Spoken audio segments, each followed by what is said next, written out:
don't have my microphone on. All right, let's try that one more time. Hey, it's Matt Statter here.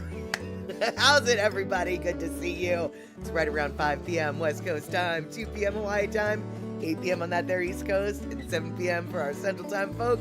Gina is in the house, letting me know I had no sound. Super stoked. Gina, thank you so much for being here. Pacola T, aloha, on your way to see High School Musical, taking the kids to see the Addams Family. Nice, nice, excelente. Mics are hard, words are jarred, and I got a whole new, well, not a whole new thing. I got a brand new monitor this week, which takes up a lot more real estate on my desk, which meant I had to reconfigure a couple things. My camera is now in a new angle, a new everything, and so if you're like, things look different, things are different. I tried to make them as same as possible, but they're still very different. So this is literally the first stream that we've done, the new arrangement. I'm loving the brand new big screen that I've got. It'll help me with work, but it will also help with the live stream. In fact, my screen is so big, I almost feel like Andy Bumatai. Almost. Because you see, I only have one screen, not 47. All right, there we go. And good to see you, eMusic. Makola T, you are clearly fooled because someone's looking very perky for staying up binge watching the Merrie Monarch. Oh, dude, I am so exhausted. Hey, Thundering the Lightning. Yes, it is a very nice, lovely shirt. My friend Lono is who you're listening to in the background, in case you didn't know.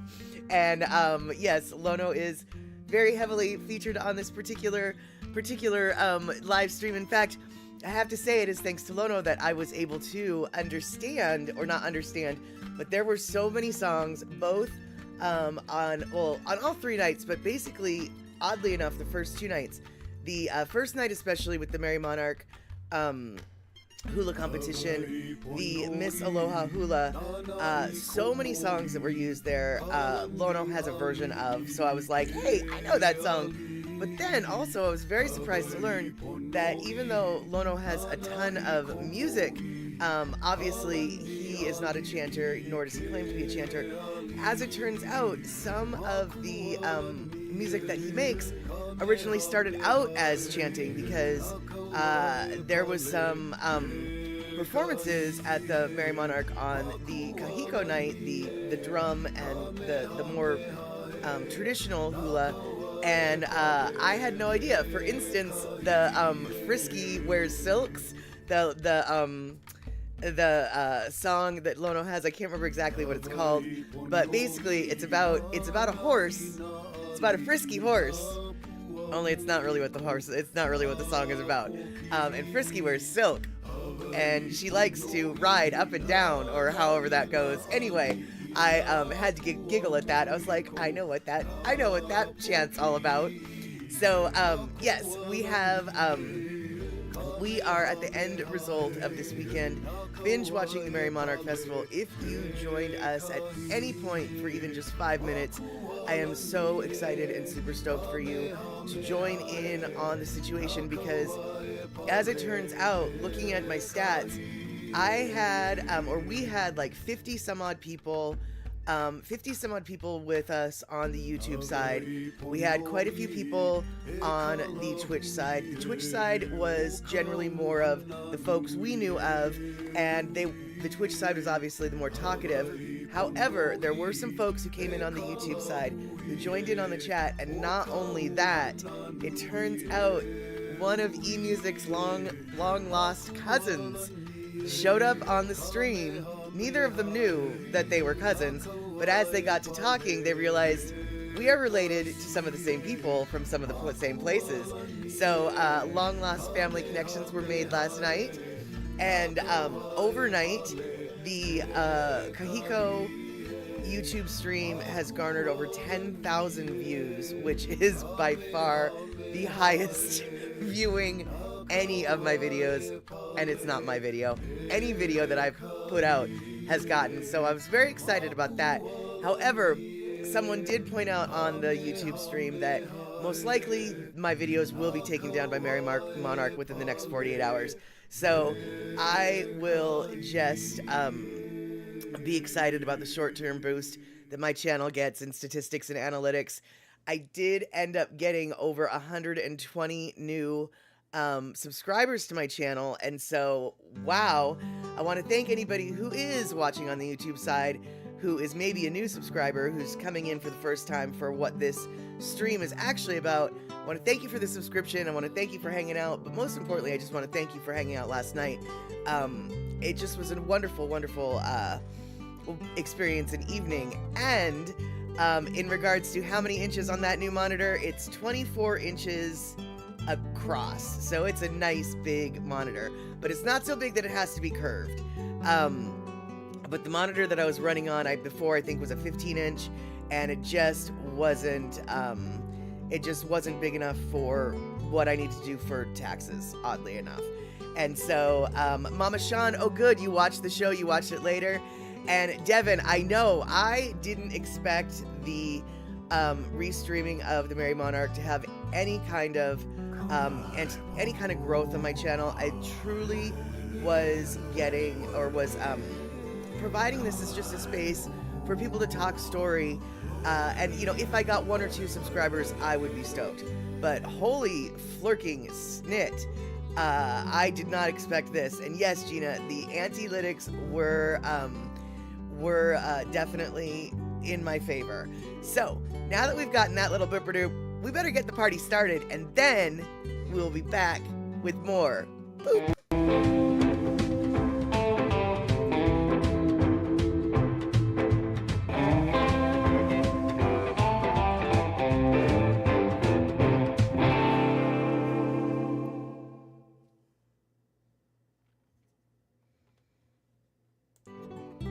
All right, there we go. It looks like we have a new subscriber, Erica Array. I'm not sure how to pronounce that last name, but Erica, thank you so much for subscribing, and thank you so much for being here. Super stoked.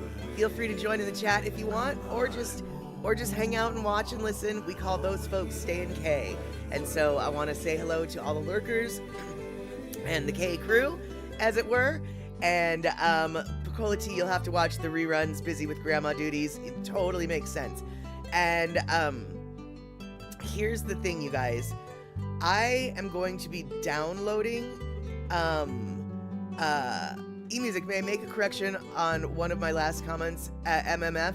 Oh, by all means. eMusic, correct away. I mean, eMusic, by the way, once again, was a huge blessing while watching this particular year, last particular year, and the year before that. Every time eMusic is with us watching the Merrie Monarch, she has a little bit of information to give context, to give history. You can't help but learn something when you're watching the Merrie Monarch, and you can't help but learn more than you expected if you're watching it with eMusic. So eMusic, by all means, make whatever correction you feel you need to make. We are listening. And let's see here. Totally spaced on what I was going to say. Oh, I remember. So if you guys, I was warned that Merrie Monarch might remove the Facebook stuff, and the YouTube posts. So hey, Terry in Scotland also joined us last night and the night before for the streams in the entirety, all 6 hours each night, so to speak. And Shock, so good to see you, by the way. I don't think I said hey. But you guys, if you do end up going to my stream, and all right, good to know, Mama Sean. I'll adjust that accordingly. I just threw down the background music a little bit. Hopefully that'll work. But for those of you who end up, if and when the Merrie Monarch stuff on my channel gets taken down, I am going to later tonight, I'm going to be downloading it onto my system. And so if it does get taken down, I will, I still have it. And if you want to watch it, we'll figure out a way to have that happen. I can either burn it on a DVD, or I can stream it again, or whatever. So I'm hoping that with a little creative wording, to keep the Merrie Monarchs from finding my stuff, I can keep it up there. On the other hand, with creative wording, other people won't necessarily be able to find it. And oh, here we go. Shock is coming up with the perfect. I can probably post it as private or unlisted. That is what I'll end up doing. There we go. Here we've got two brains are so much better than one. So we've got, there's a warning on KGMB TV, no can download. Right. Well, right. But eMusic, I can download it from my Facebook. You might not be able to download it from my Facebook, but because it's my video, I can actually download it off of Facebook again. YouTube, I keep saying Facebook. You guys, if I say Facebook, I mean YouTube. Because I have it up on YouTube, and I'm the quote-unquote owner of the content, I understand I'm not. I can actually download it. And so then, what I'm going to do is I'm going to download it, keep it on my server, on my hard drive. If they take it down, I will then re-upload it and list it as private. And then that way they won't be able to take it down. And let's see here. And Shock, as long as it's private and not monetizable, I expect I can just unlist it and it's all good. Very true, Shock. I could unlist it and as private right now. However, I'm being a greedy goose. I want as many people to see it as possible, because here's the deal. In order to get, I'm not monetized on YouTube right now, and because I haven't met the qualifications, and so all of these increased views, these increased subs, and the increased hours watched help me get to the monetization benchmark. And so, because I'm a greedy goose, I want to keep them up for as many people to watch as possible, so I can get my analytics up. And I know, greedy goose, I get it. You can point and laugh in my general direction when this plan blows up in my face. You totally can. I get it. But that's where I'm coming from, okay? Exactly, Shock. I want to leave it up as long as possible. And if it does end up getting removed, I'll just put it right back up, only then I'll unlist it. And then we can, for those of you who need or want the link, I can share the link and you can watch it at your leisure. So there we have it. Awesome. Excellent. We've got a Nelson with sunglasses pointing and laughing, and we've got Gina pointing and laughing also in my face. It's exactly what those emotes are meant for. For those of you on the YouTube side who aren't used to Twitch, Twitch has these things called emotes. They're sort of like emojis, only they're Twitch based. And if you come on the Twitch side, and you get you subscribe to my channel, you get to play with all sorts of things like Prel drops, or wait, I can't. Hold on. God dang it! Like, why can't I chat my pal drop? I don't know how to work my channel. Like Prel drops, or like let's see here. Shut up! Why can't I? I broke my channel, you guys. I broke my channel. Why won't it do stuff? I know that I'm subscribed to my own channel. Stop. There we go. I don't know how to do technology. And you've got, if you don't like your Prel drops, you got your bees. I love the bees. The bees are my favorite, I think. And then if you don't like the bees, you can, well, here's the deal. If you don't like your bees, you can get up on a soapbox and talk about how you don't like your bees. And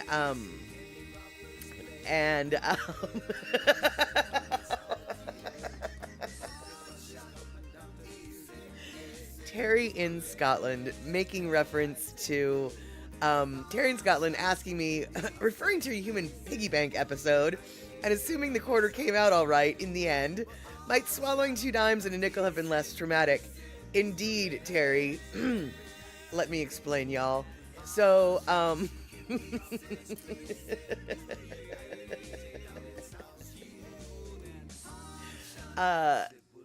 there was a hula dance last night that was dedicated to firefighters, I believe, if I remember correctly. and I mentioned that my Uncle Gordon was a firefighter. And I mentioned that I had Googled, Google Earthed the Ka'ava firefighting station once, and it was exactly as I remembered. And the reason why I had a distinct memory was because once when I was 3, I swallowed a quarter. My mom freaked out. She took me up to the fire station so Uncle Gordon could fix me. And Uncle Gordon was just like, there's really nothing to do. It's done and whatever.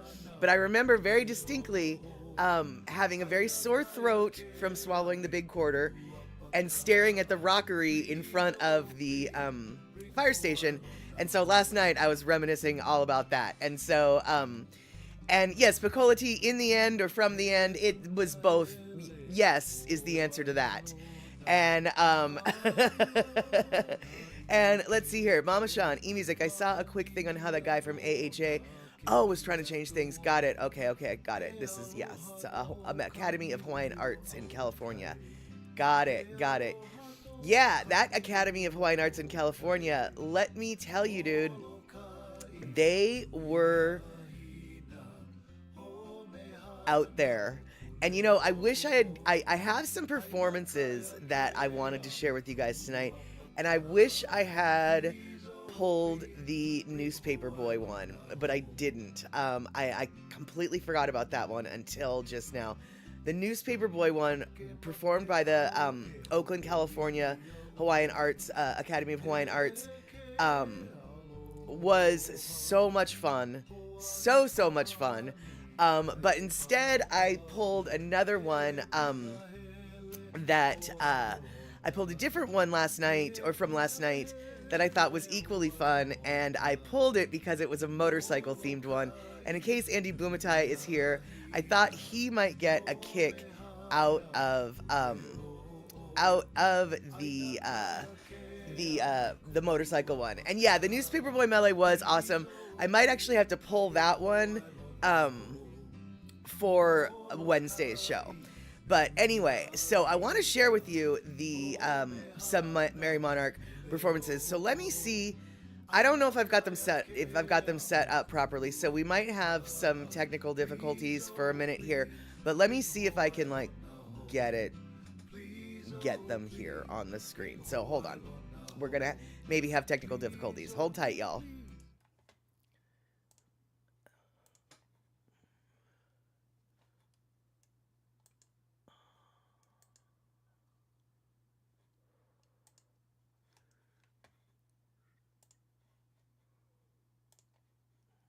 Your crispy raps break the routine, a hunger hack.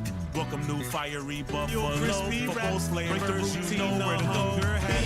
Welcome new fiery buffalo. Your crispy raps break the routine, a hunger hack. Welcome new fiery buffalo. Hi.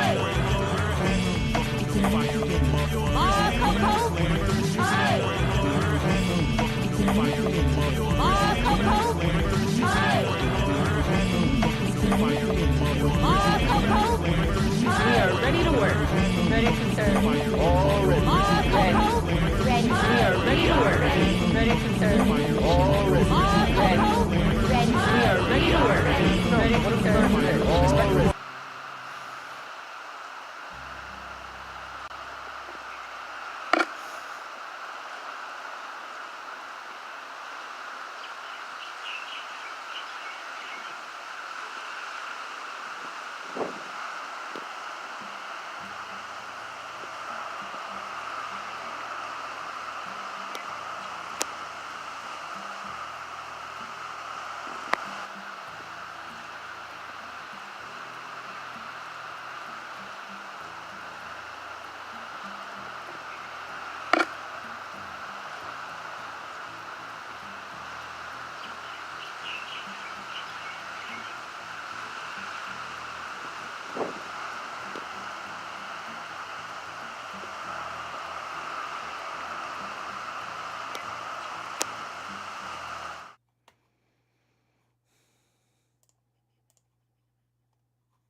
Along with a logo honoring the Hawaiian coat of arms and the Hawaiian flag. along with a logo honoring the Hawaiian coat of arms, composer Albert Newell Woodward Sr. along with a logo honoring the Hawaiian coat of arms, composer Albert Newell Woodward Sr. along with a logo honoring the Hawaiian coat of arms, composer Albert Newell Woodward Sr. along with a logo honoring the Hawaiian coat of arms, composer Albert Newell Woodward Sr. along with a logo honoring the Hawaiian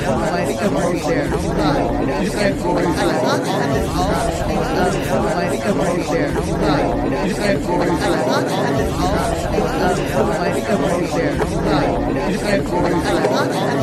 of arms,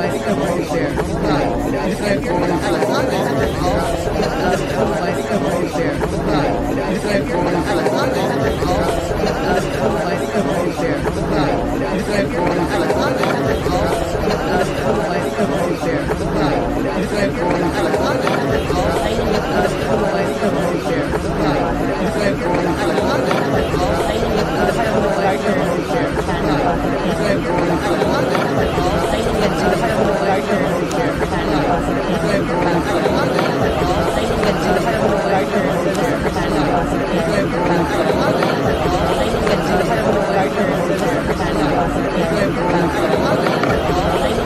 Albert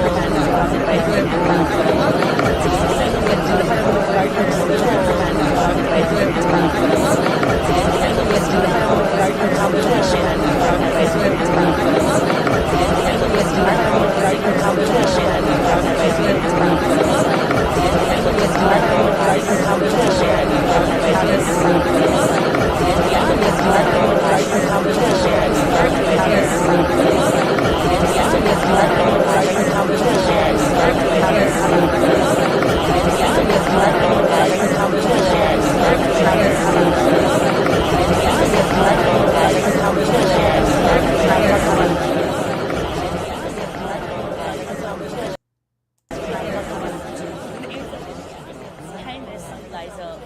Composer here to take us on a motorcycle ride from Ko'olau to Ko'olau Loa. Inside On the the property dancer's leather is vest a is a tree that was motorcycle planted by patch that represents their halau, and it's still along with there a logo today. honoring the We also Hawaiian coat have of an arms and the entryway Hawaiian flag. that connects us to In their the second memory, Kalani's property. Waiahole She would come composer back and Albert forth Newell Woodward between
Honoring the Hawaiian coat of arms and the For both flavors, you know where to go. BK, have it your way. Welcome back to Hilo, Hawaii and the hula auana. Composer Keli'itaua takes us on a motorcycle ride from Ko'olaupoko to Ko'olauloa.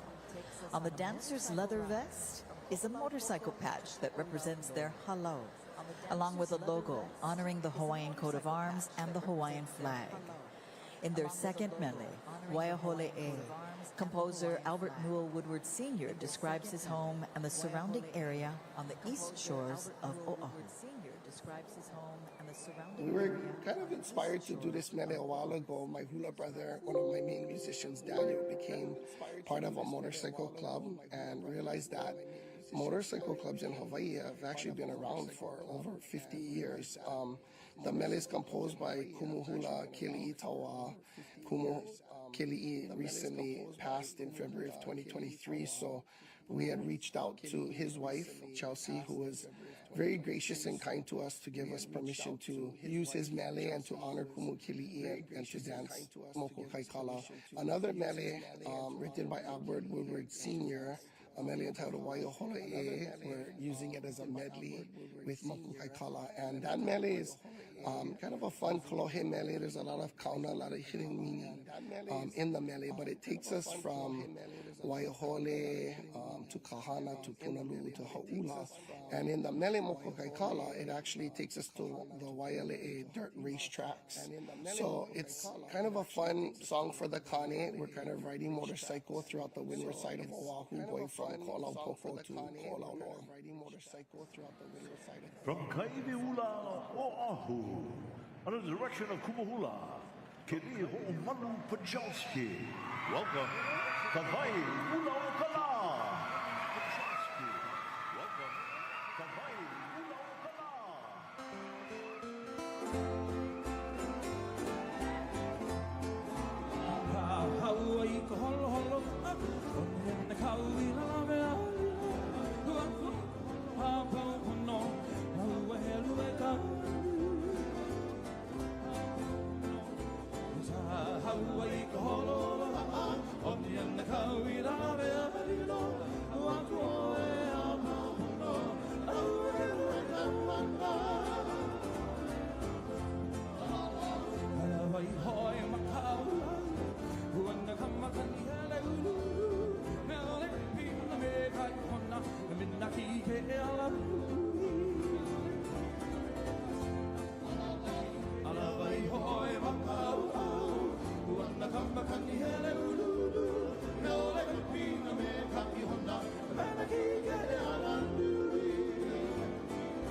Riding into our next commercial break, we'll be back with more from Hilo, Hawaii. Riding into our next commercial break, we'll be back with more from Hilo, Hawaii.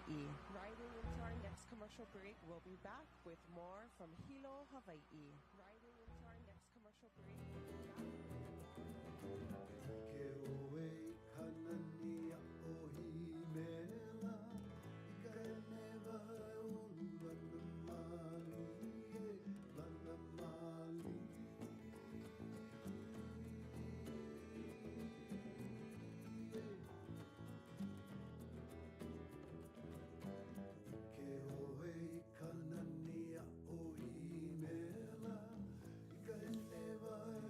Thanks, Terry.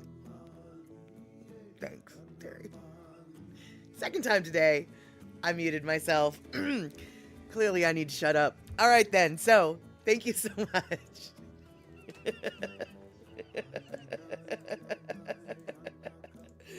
Thank you so much for pointing that out. And unfortunately, there seemed to be a little bit of a double audio feed with that last performance. And so I'm going to try to figure out how to fix that mess for the next little dance that we'll be watching later on. But before that, I wanted to talk about, or I wanted to say thank you to Pecola T, because she is our roving reporter on the ground, and she was not at the Merrie Monarch Festival because she was on Oahu this weekend. And on Oahu this weekend, we had another festival of sorts, a cultural festival without a doubt, of completely different type, not a Hawaiian cultural festival, but it was the Scottish Highland Games. And so Pecola T gave us a few videos of that particular event. And so right now, here we have it, some Scottish pipes in the tropical sun underneath some palm trees. So here we have it, Rabbit. Let's do it. Woo.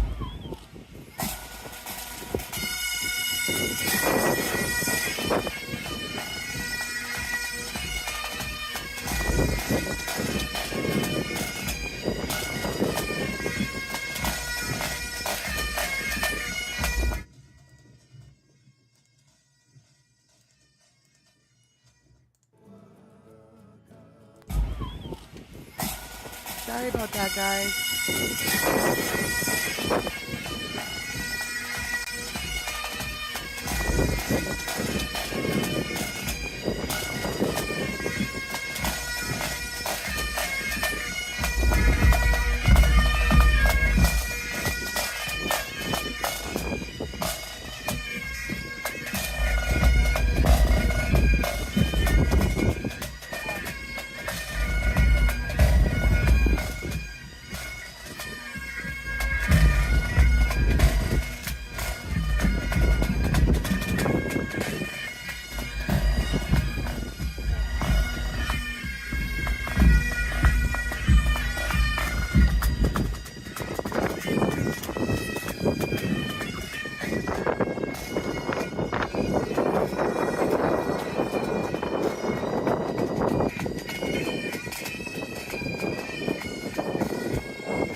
All right, so there we have that. Now we've got a couple more videos of this event that we're going to deal with as soon as I can deal with my tech issues. Oh my God, you guys, I don't understand what is going on with my computer today. It's actually not my computer, it's all user error, and I'm pretty sure I know what's wrong with it. I ran out of coffee. This user has an error.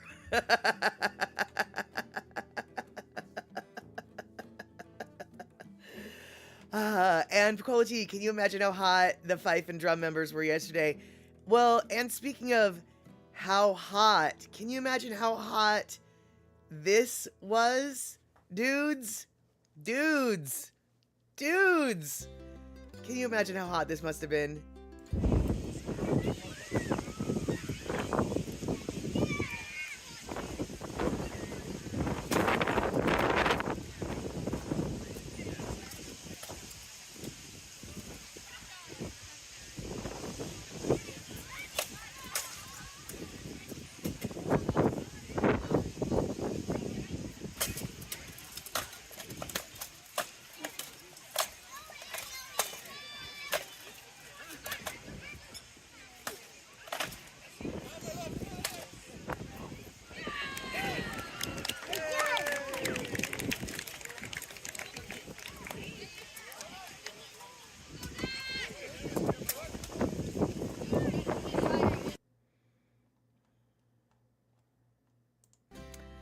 There you go. Yes, Hawaiian Ren Fairs must be difficult. And yes, indeed, I can only assume that was the SCA that was doing a performance of the battle scenes, the sword fights, etc.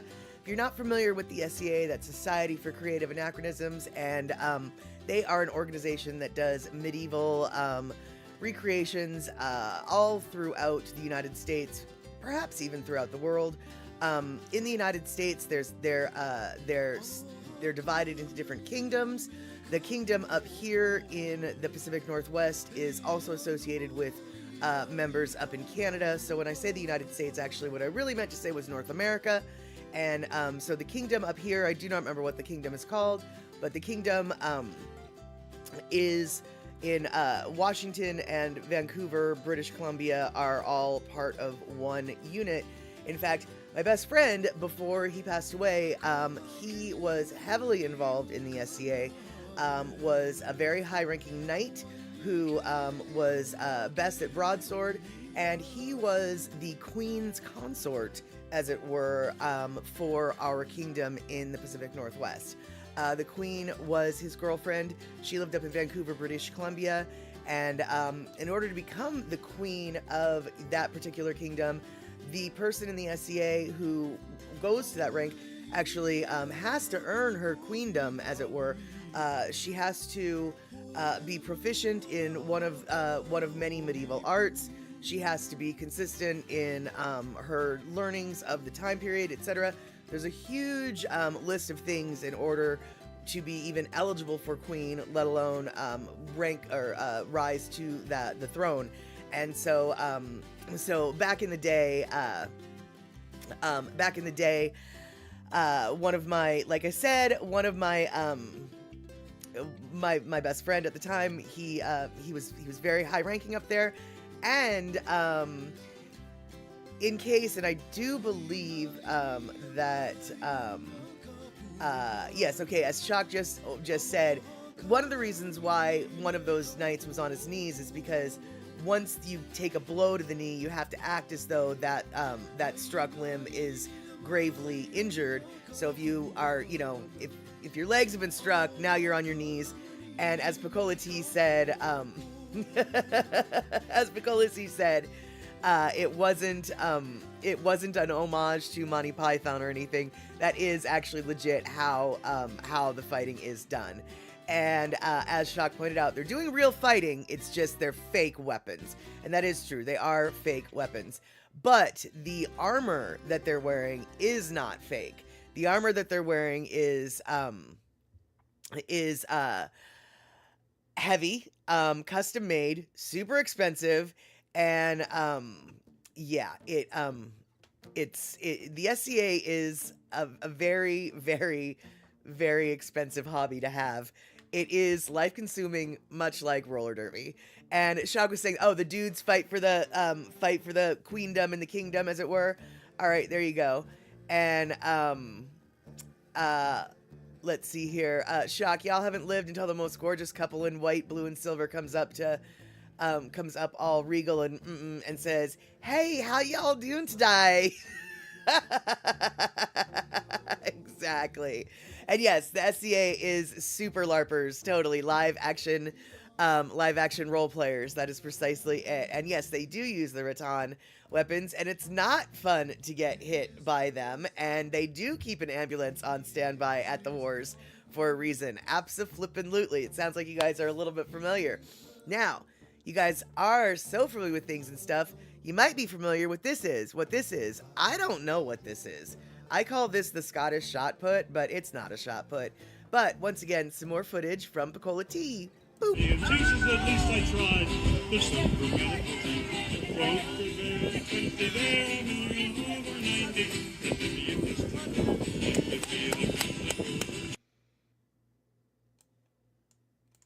So do we know what that was? A ball on a stick? Oh, it was a hammer? Oh, it did not look like a hammer to me. Okay, all right, there we go. Not ball on stick, apparently hammer. Okay, now what is this besides the dumbest thing in the world? I mean, this seems like a really dangerous... I mean, you've got to be really strong to do this, but really? Here, let me show you what I'm saying. Boop.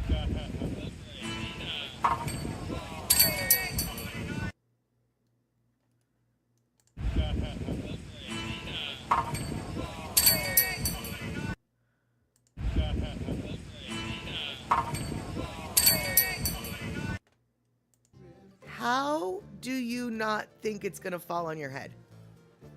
How? I know that you're hoping to get it over the pole, but why would you? Yeah, and Totality said that he did make all the other attempts, just not that one. But I'm not making fun of him missing it. What I'm more worried about is his head. How, what goes up must come down. What goes up must come down. Okay, proper throwing mechanics, great Chuck. I realize, because he's not just throwing up, he's throwing up and back. I get it, but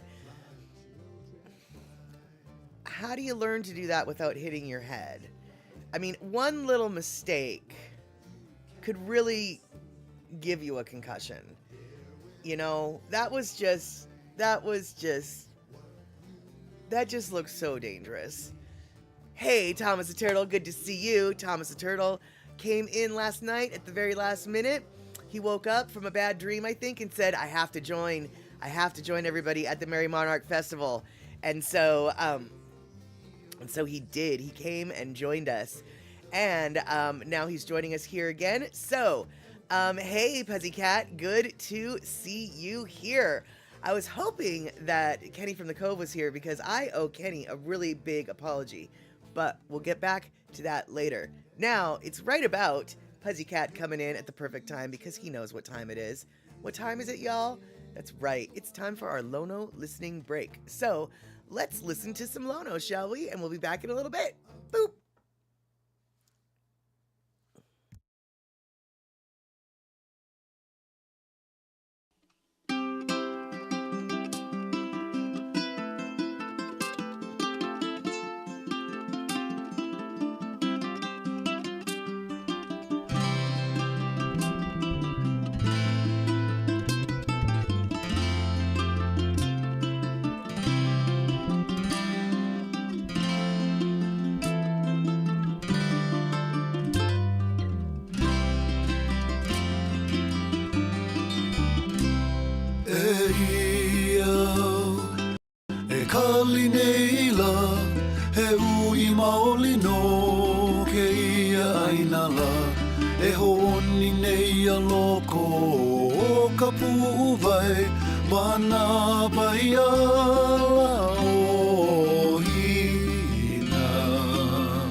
Ahe vai hui hui, ke pili mai ka ili, me Molokai nui ai.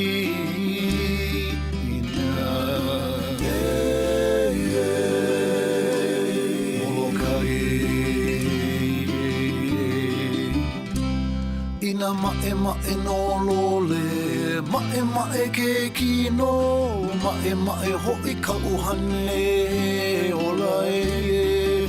Ka maua ke ai, ka halau a ola, ho'olo he polo lei, Molokai nui ai.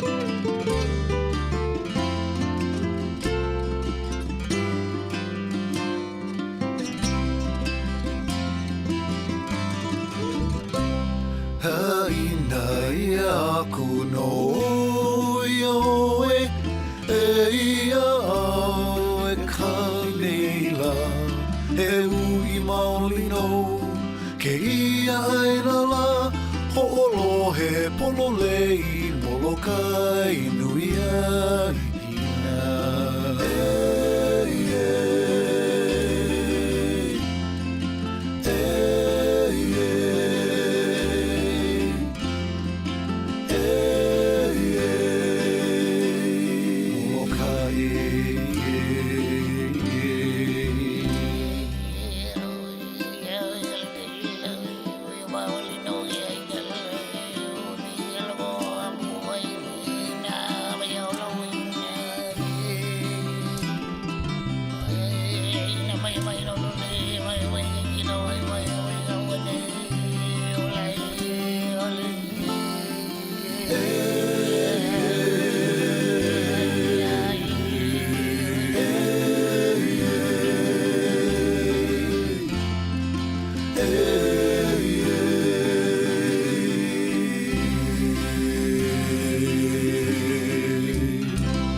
If you enjoy what you heard, check us out at www.lonomusic.com. Aloha. All right, there we have that, our little Lono listening break. And let's see here. All right, so it looks like we've got some war reenactment talk going on. But what I would like to say is for all y'all, because Thomas did ask, are we ready for the alpocalypse? The alpocalypse has changed, apparently. In case you guys didn't know, the path of totality has been narrowed just slightly. And so I don't have the specifics of what it narrowed from one to the other, but you know I cannot pass up an opportunity to post a map. So this is the new path of totality. Between the orange lines is where we're gonna see the total eclipse of the sun, and so if that's a little bit different than what you originally saw, this is the latest update as of, I think, 2 days ago. So, so there you have it. In case you're planning on making a little trek, you might need to adjust your location in the end.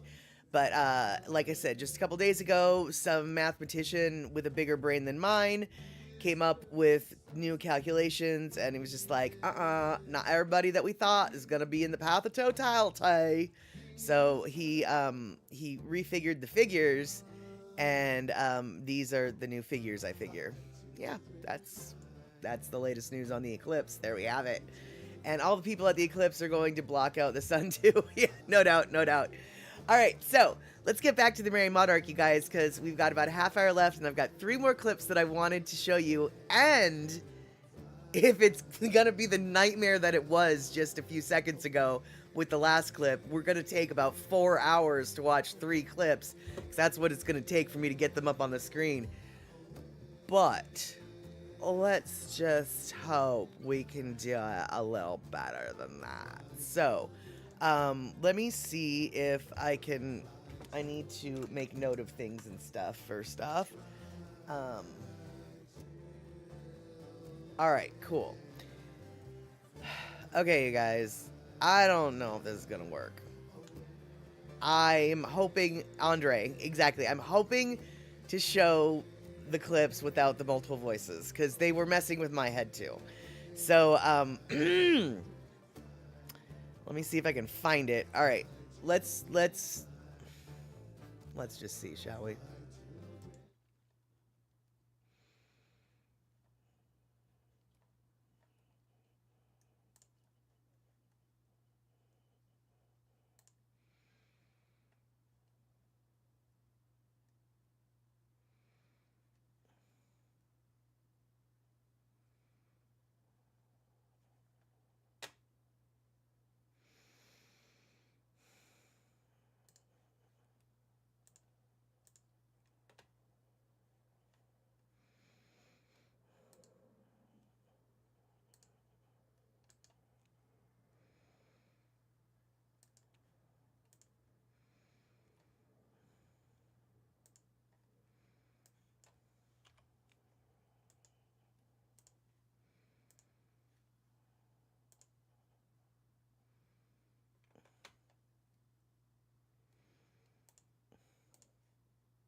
All right, you guys, check it out.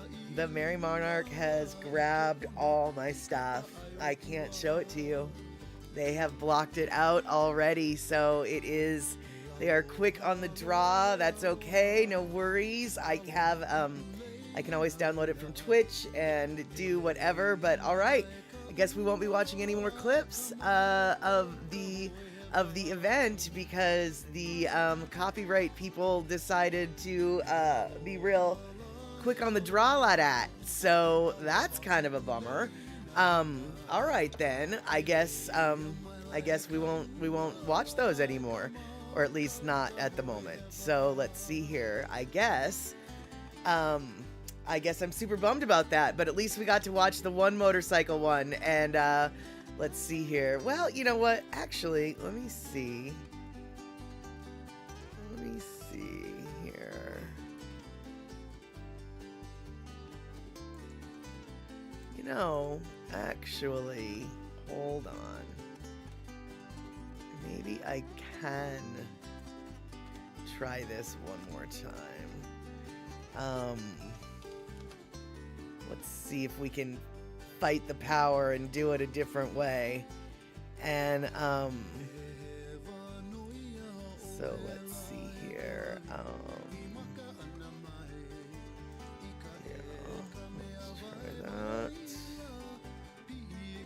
Let's try that.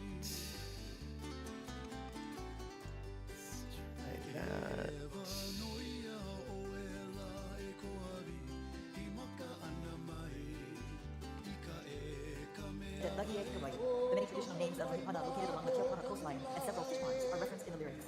Auana is the sites mentioned in this mele and the historical and cultural significance of each place. The catalyst for writing unfortunately this year will be 10 years since my dad's passing. But the mele is not my dad. It's also placed, promoting learning by Kiopana. But I think the true beauty of the mele is that it's honest of traditional places. We really immerse our Auana in learning about the mele, learning about the places, and so they have such a richer understanding of the importance of the mele to me, but also in the journey of some of the social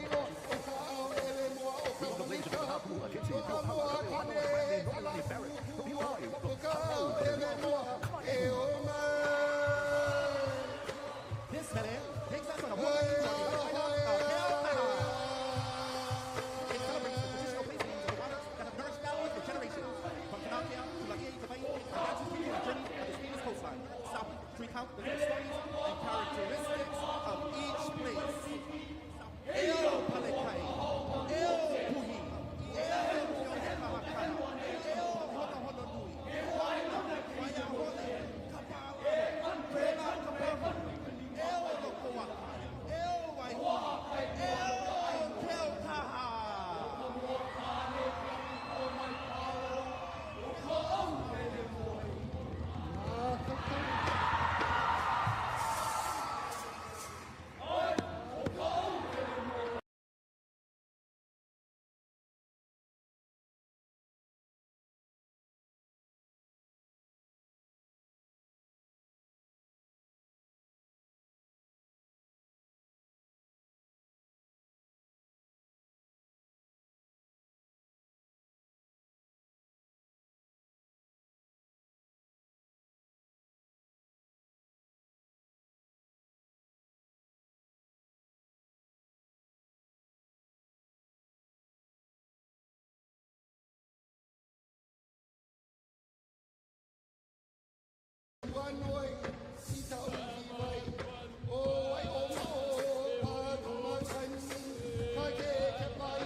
So many visuals of ka'au hele moa.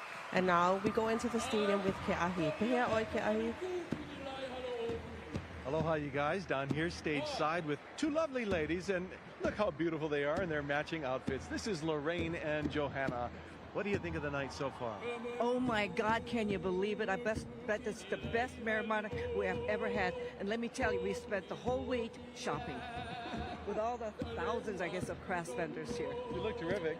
You know, this is my very first ever, and just to be here in the presence of it all is just a blessing to me. I agree. And Merrie Monarch ever. Yeah.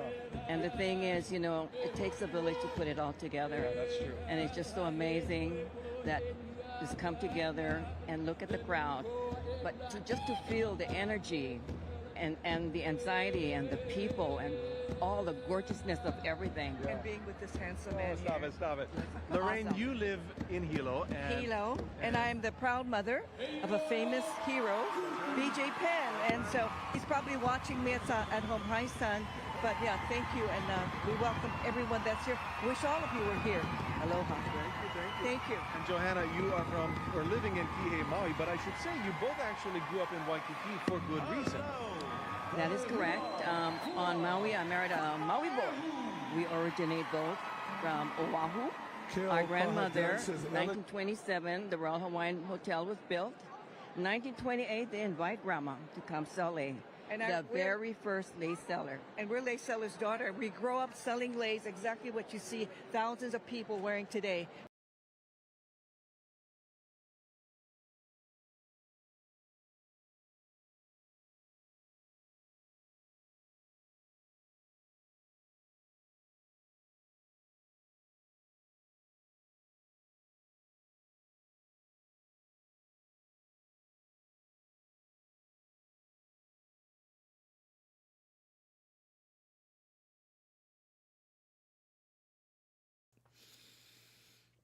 Oh my God, this is such a mess.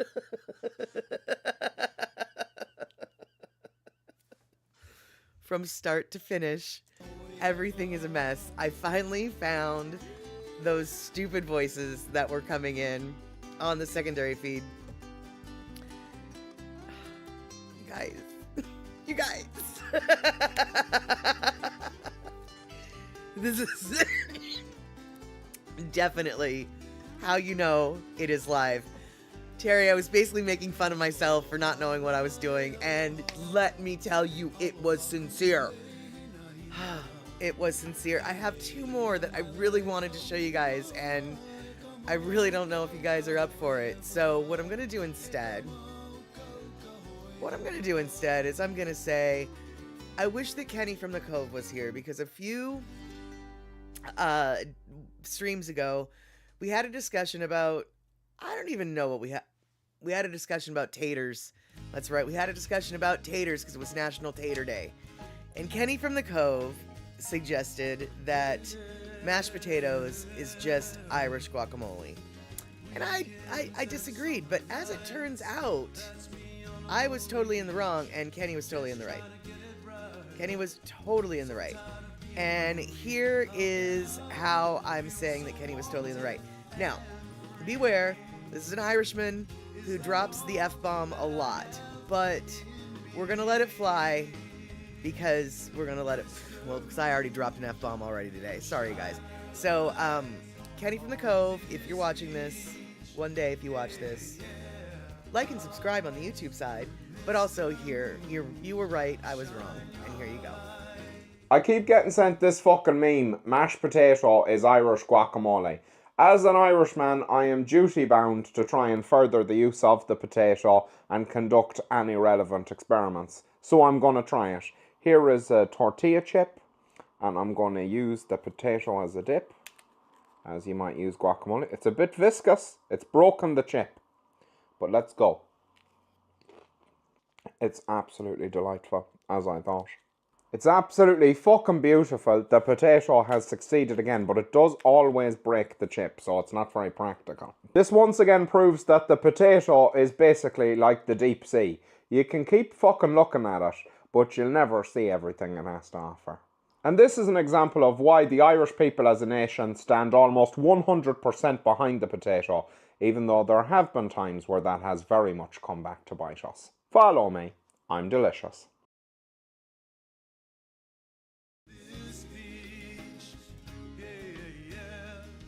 It's the darkness of the night, and it sees all our fears.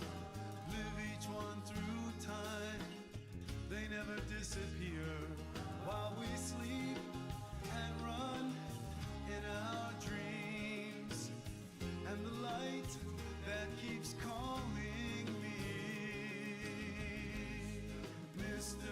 Moon, shine your light. I muted myself in a different location instead of...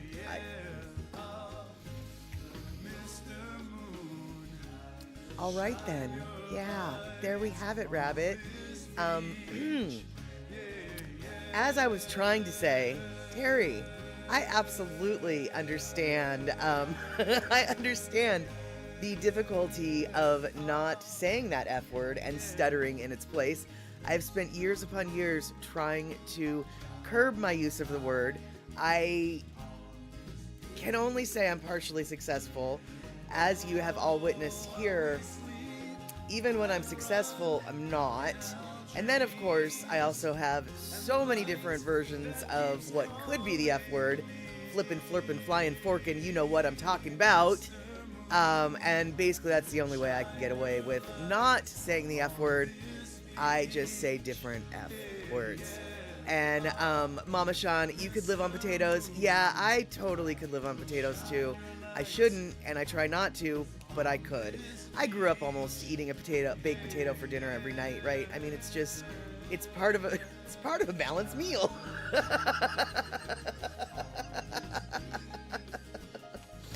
Yes. And let's see here. But I do actually wonder, what did the Irish eat before those potatoes came into fashion? I do know that they ate some apples. The apples seem to be a normal thing. And I can only assume that there was some oatmeal involved in some things and stuff. But other than apples and oatmeal, I don't really know what they ate. I mean, potatoes. But before that, I suppose they ate cabbage.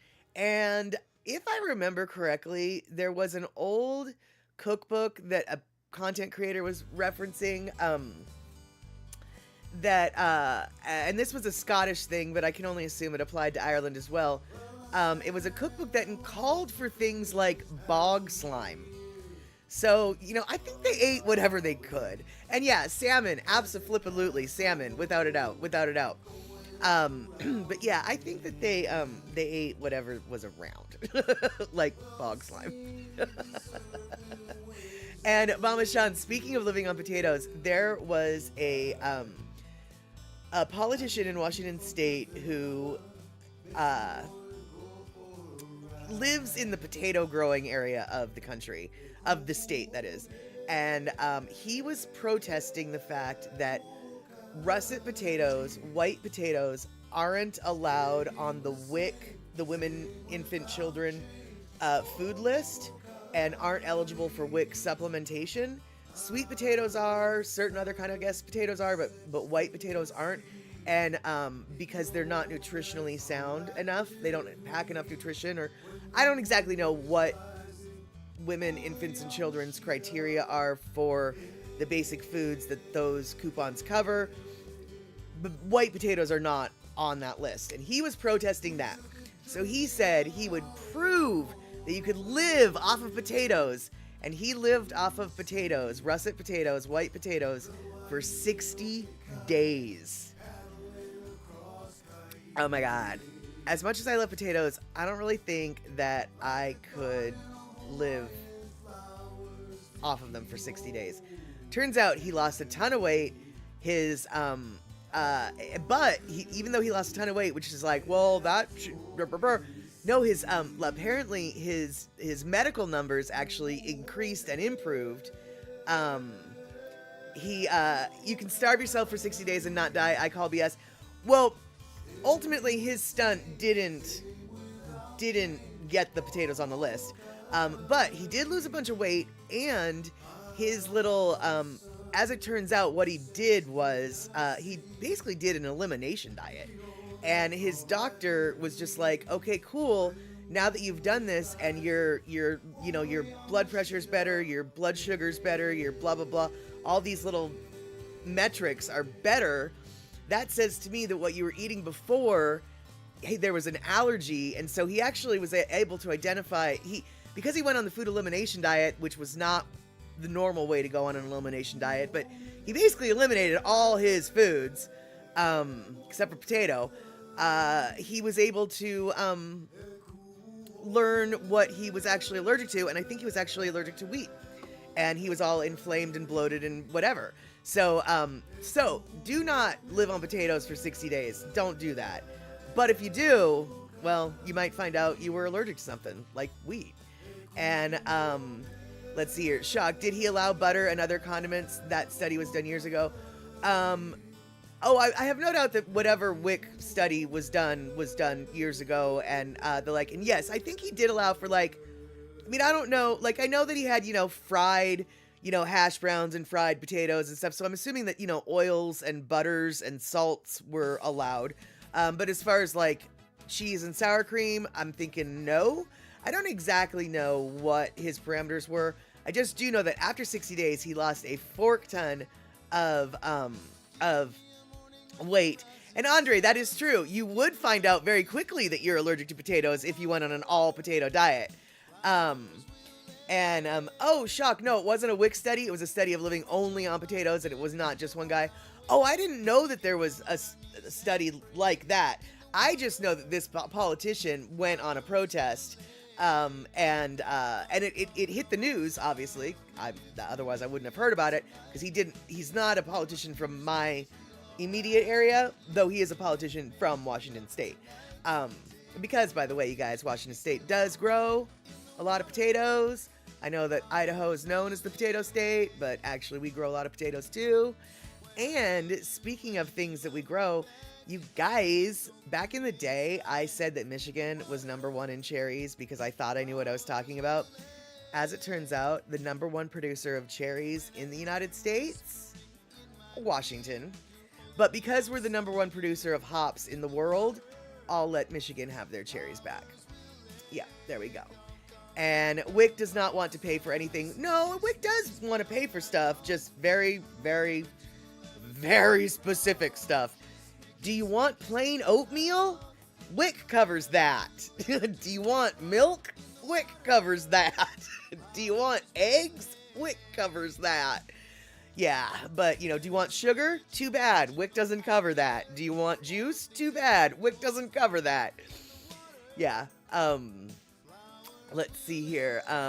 Terry in Scotland, one of your neighbors who grew up in Aberdeen told me that during the Depression, folks used to eat seagull eggs. Well, yeah, why? I mean, ugh. But yeah, why not, dude? That kind of makes sense. You eat what you can, And shock, the upshot of the study was that living on a boring diet means you just flip and eat less because yawn. Yeah, that actually totally makes sense. That totally makes sense. Because, if you're faced with, a buffet of food, even if you only try one bite of all 43 items, that's still 43 bites, Whereas it's just 43 bites of potato. Yeah, I'll stop at 15 bites of potato because I had potato earlier today, and I'm going to have potato again later today. And tomorrow, I'm going to eat potatoes too.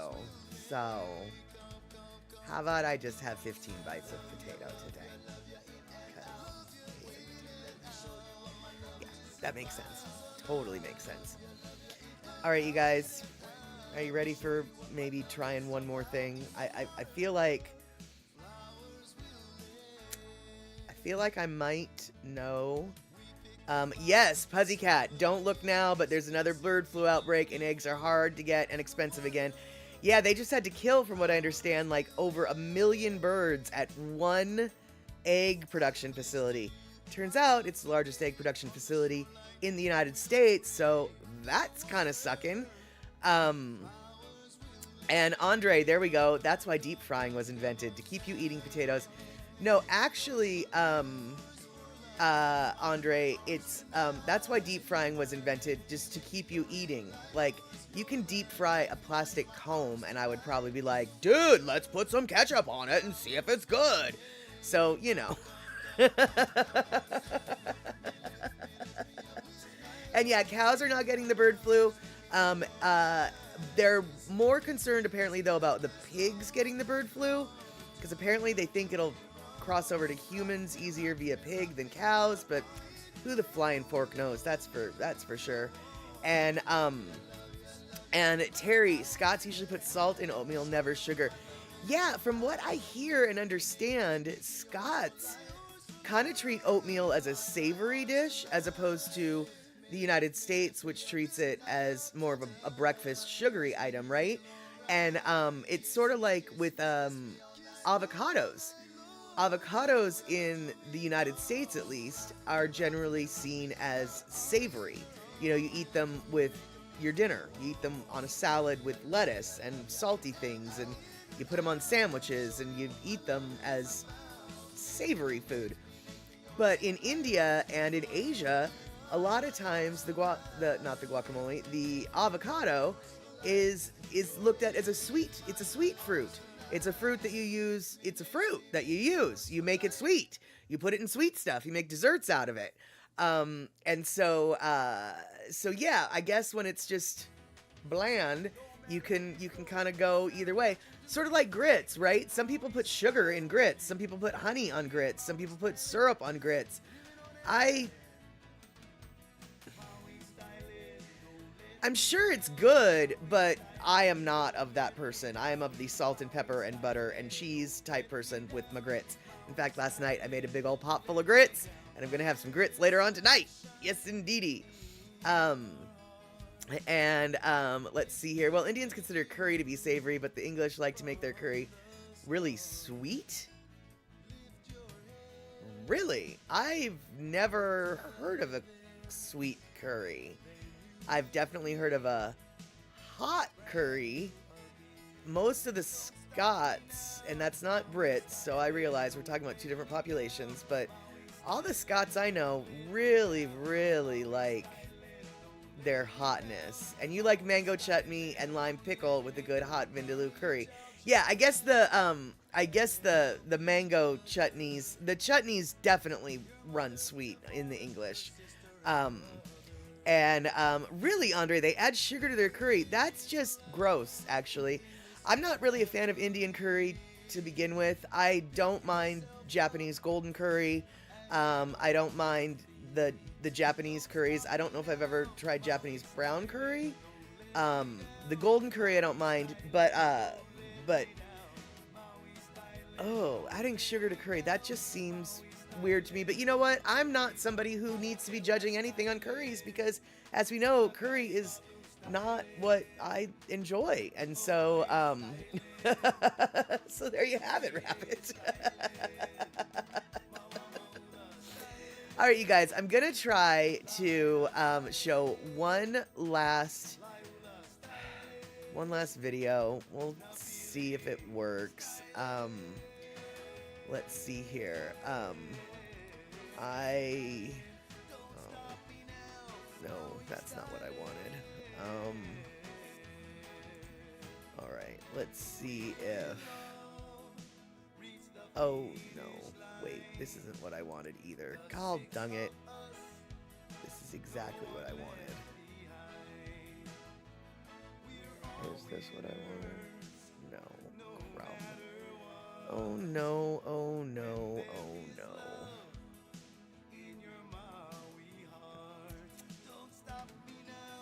Trying to find the performance. Ah, here we go.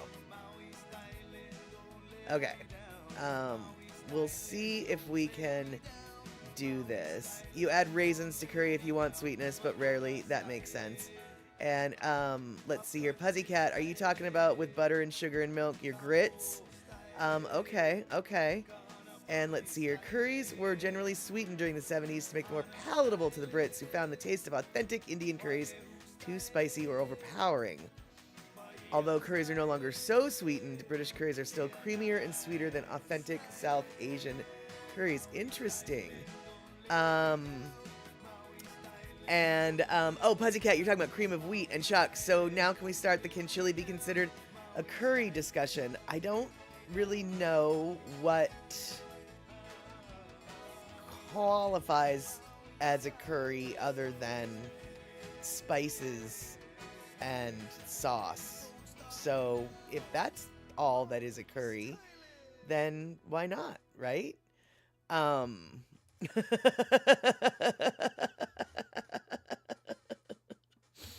right, so you guys, let's see if we can, oops, hold on.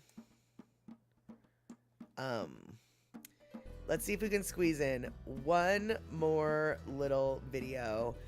This was a video that I really enjoyed, but they didn't win. But that's okay. And hopefully you guys will think it's a cute little dance. But now I'm trying to find it on my YouTubes, and it's just not happening.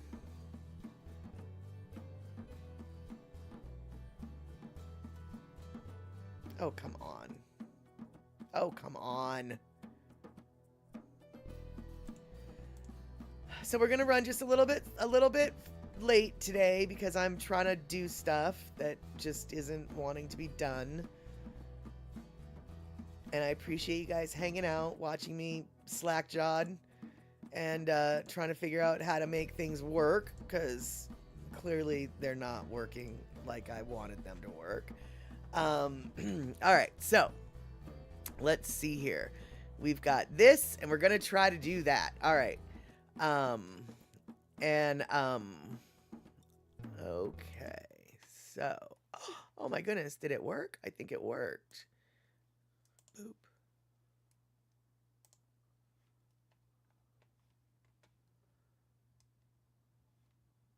The entire performance was composed by Kumupuchowski. It describes the supernatural rooster, Ka'au Hele of Ka'au Crater on Oahu. The dancers use the uli uli to represent the sound of the different winds and rains found in the mele. Ka'au Hele multicolored feathers were scattered throughout the cold forest. Their uli uli are fashioned with red, white, and black feathers to pay tribute to the demigod. When you start to learn more about him, you start to learn more about the Vahipana of Palolo. And I chose to use the uli uli because the chant speaks of elements of nature that occur in Palolo. So it talks about the rainfall, the crackling of lightning and thunder, and there's kind of a thunderstorm that's happening in the mele, and I felt that the uli uli would, the sounds of the uli uli would represent that in the chant. We also fashioned the uli uli to be a symbol for Ka'au Hele Moa. So in my research, we had found that he was predominantly red with black and white tail feathers. We had stamped or kapala the alo of the uli uli with a design that would represent Ka'au Crater, which was his home. So the design is Ka'au Ku'u, Ka'au Vailoa, and Ka'au Hele Moa. From Ka'ili Ula, Oahu, we welcome Kumuhula, Keli'i Ho'omanu Pachelski, and Kawai Ula Okala.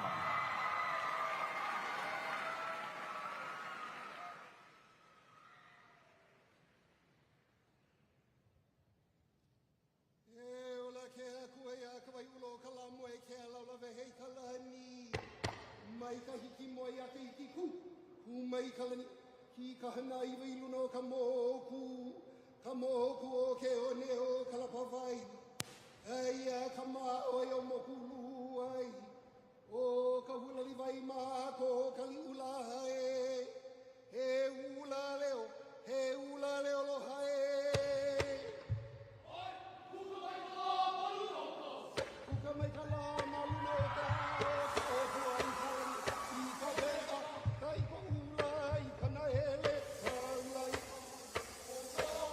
Kaula I kana hele kaula I kapali o kau ku o kau vailo o kau ele moa o kapali kapu no kamoa kane kala kupua o kau ele moa e o mai e ala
So many visuals of Ka'au Hele Moa.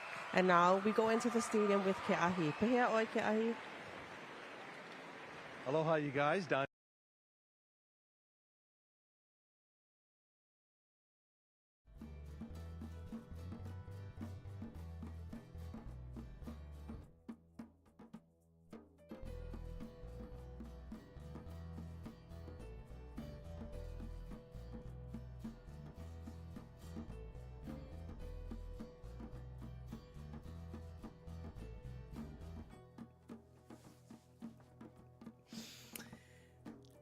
I was so proud of myself.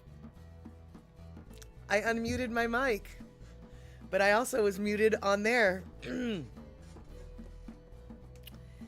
I was bragging about how proud of myself I was because I managed to show you that video without double audio feeds, without random static and background noise. And I was bragging about how awesome it was because I finally got my tech together. And I was still muted. So, Yeah. All right. So, oh, okay, E-Music. So I wasn't just making that up. That was the rooster dance. Okay, so I swear I thought that I did. Exactly, Pussycat. Nice flippin' try. And, Shock, I know, that's what we get for thinking we've nailed something. You just mess it right the flying fork up. Andre, thank you so much for all your generosity, especially on days like today.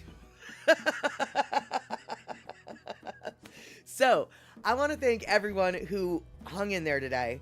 We went a little bit long. It was a little bit tedious. There were some rough spots.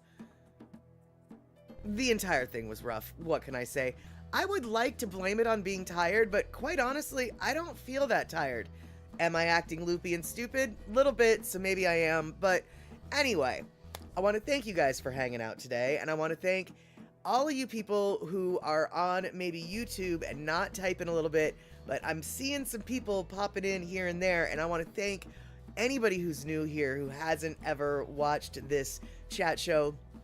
I am super excited to have crossed your radar, and if you hung out here for any type of minute, I am super thankful. If you're thinking you want to hang out here again, by all means, you are welcome. Come chat with us. Saturdays at 6 p.m. West Coast time, we usually show a movie, and this coming Saturday, we're going to be showing Ford versus Ferrari. On Wednesdays and on Sundays at 5 p.m. West Coast time, we have what's known as the little chat show, the chat show that we did here today. So, if you want to join for the chat show, who knows what we're going to chat about? We don't always chat about hula. However, there's at least 2 more performances that I do want to show you guys. And now that I've figured out how to do that, on Wednesday, I will be showing you the other 2 videos that I wanted to show you. The Paperboy one being one of them, and then the other auana hele dance that I had lined up for today as well. So, thank you guys for hanging out. Thank you guys for subbing, gift subbing, biddies.